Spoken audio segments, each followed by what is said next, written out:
Some cars are loved the moment they arrive. Others are laughed at. People mock the styling. Critics write terrible reviews. Friends tell each other, "Don't waste your money." But sometimes, time changes everything. Years later, the very same cars become respected classics. Collectors fight to own them. Prices soar. And the people who once laughed wish they had bought one. These are the British cars that proved everyone wrong. Here are 10 British cars that people regretted laughing at. Number 10. Austin Maxi. When the Austin Maxi arrived in 1969, people didn't know what to think. It looked strange. It wasn't as sporty as the Escort. It wasn't as elegant as the Cortina. Many buyers simply walked past it in the showroom. Some newspapers even described it as boring.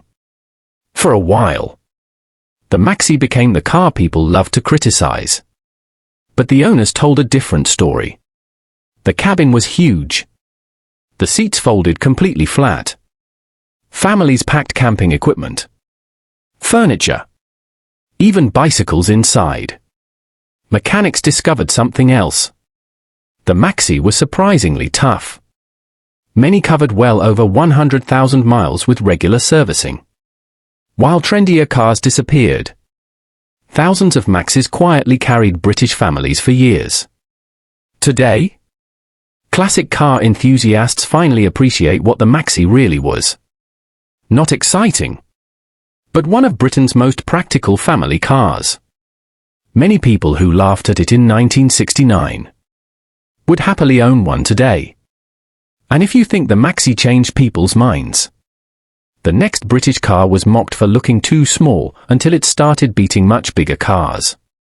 Number 9. Hillman Imp. When the Hillman Imp arrived in 1963, Britain expected one thing: a mini killer. Roots Group had spent millions developing it. A brand new factory was built in Scotland. The company believed the Imp would change everything. Instead, people laughed. It'll never beat the Mini. It's too complicated. It'll never last. Early owners didn't help matters. The first cars suffered cooling problems. Small mechanical faults damaged the Imp's reputation almost overnight. Newspapers criticized it. The public lost confidence. Sales quickly slowed. But here's what many people never realized. Once those early problems were fixed, the Hillman Imp became a genuinely impressive little car. Its lightweight aluminium engine was years ahead of many rivals. It handled beautifully.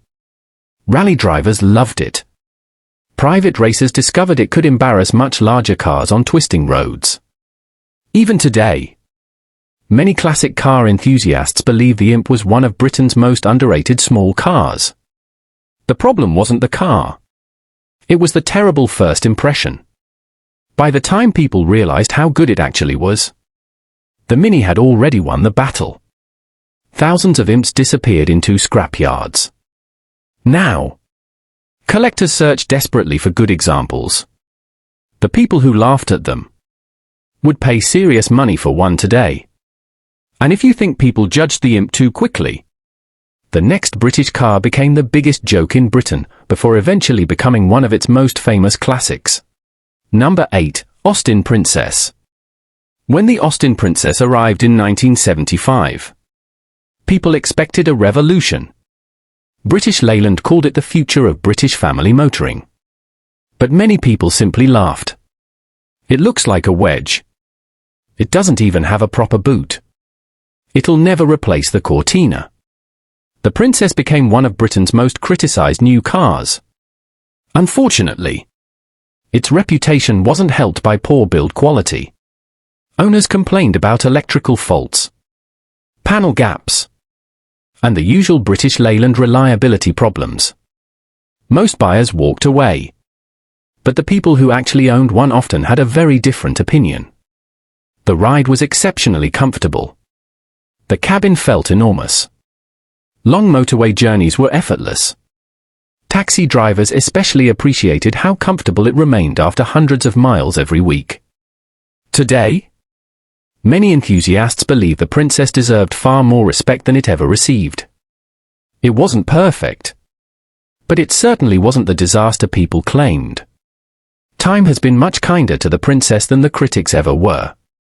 And if you think the Princess was unfairly judged, the next British car became the biggest joke in Britain until people realized how clever it actually was.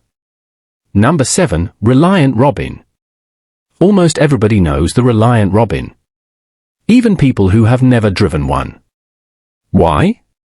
Because television turned it into Britain's biggest motoring joke.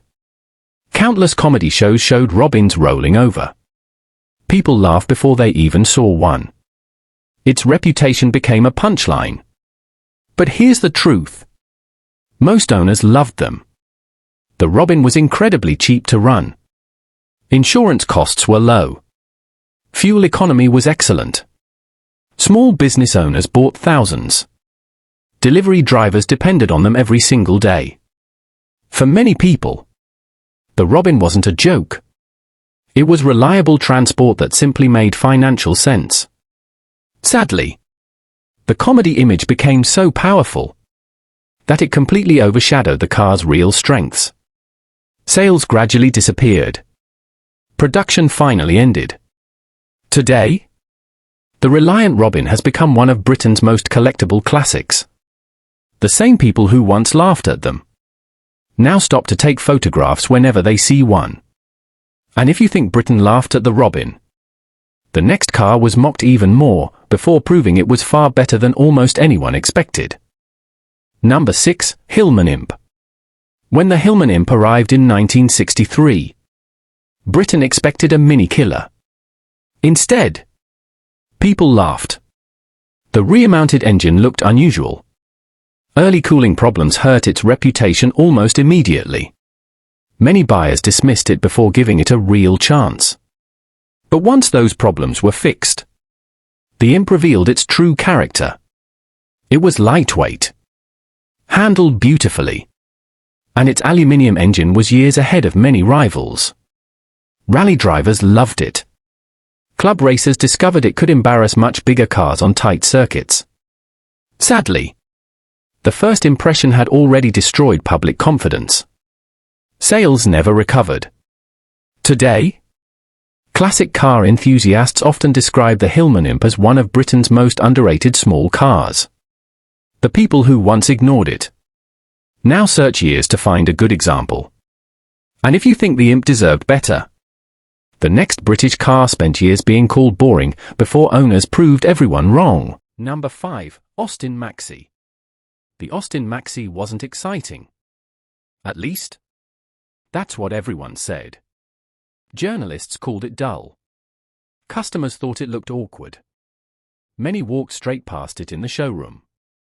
But families who actually bought one discovered something completely different.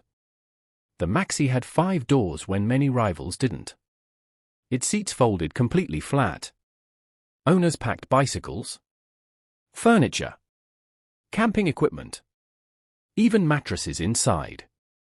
Mechanically, it proved stronger than many expected. Thousands covered enormous mileages with very few serious problems. The Maxi quietly became one of Britain's hardest working family cars. Today, many enthusiasts finally appreciate how practical it really was. It never tried to be glamorous.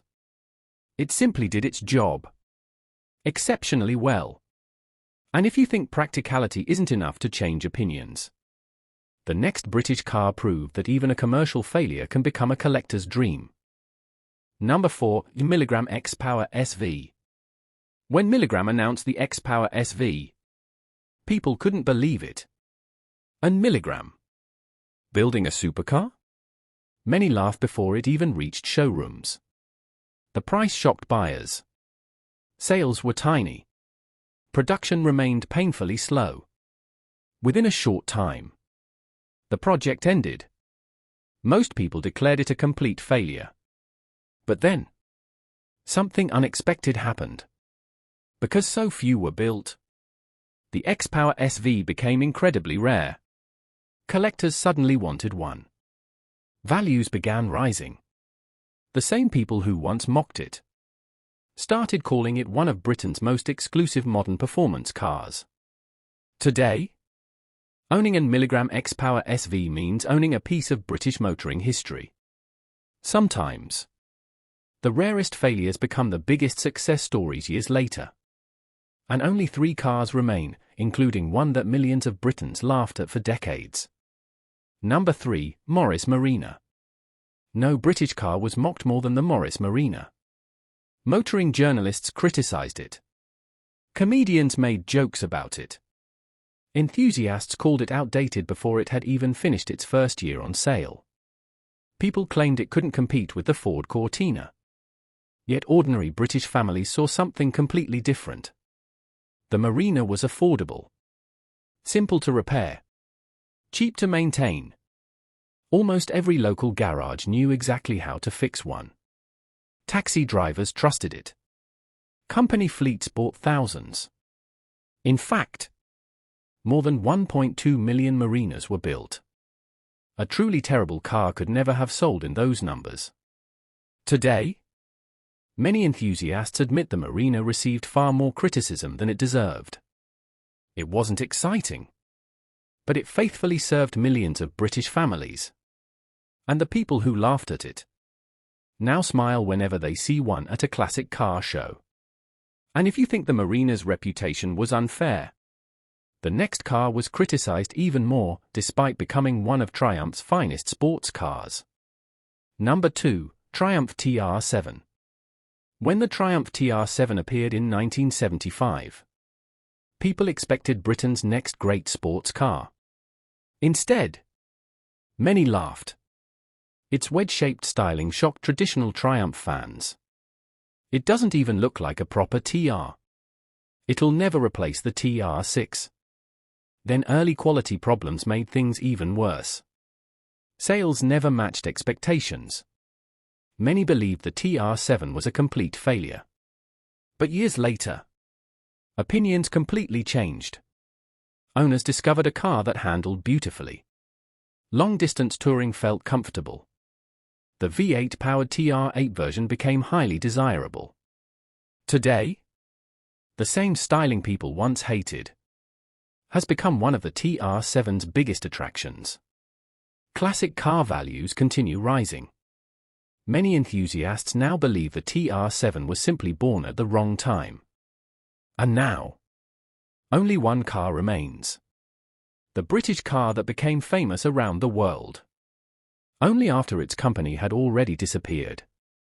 Number 1, DeLorean DMC-12, Northern Ireland. When the DeLorean DMC-12 entered production in Northern Ireland, it looked like the future. Its stainless steel body reflected sunlight like no other car. Its dramatic gull-wing doors stopped people in the street. Everyone talked about it. But once the excitement faded, reality arrived. The performance disappointed buyers. Build quality wasn't what people expected. Financial problems quickly overwhelmed the company. Production ended after only around 9,000 cars. It looked like the DeLorean story was over. Then, Hollywood changed everything. Back to the Future transformed the DMC-12 into one of the most recognizable cars ever built. The same car people once dismissed became a global icon. Today, collectors pay huge money to own one. The laughter disappeared. Respect replaced it. The DeLorean proved that sometimes history gives a car the success it never enjoyed when it was new. UKTorque.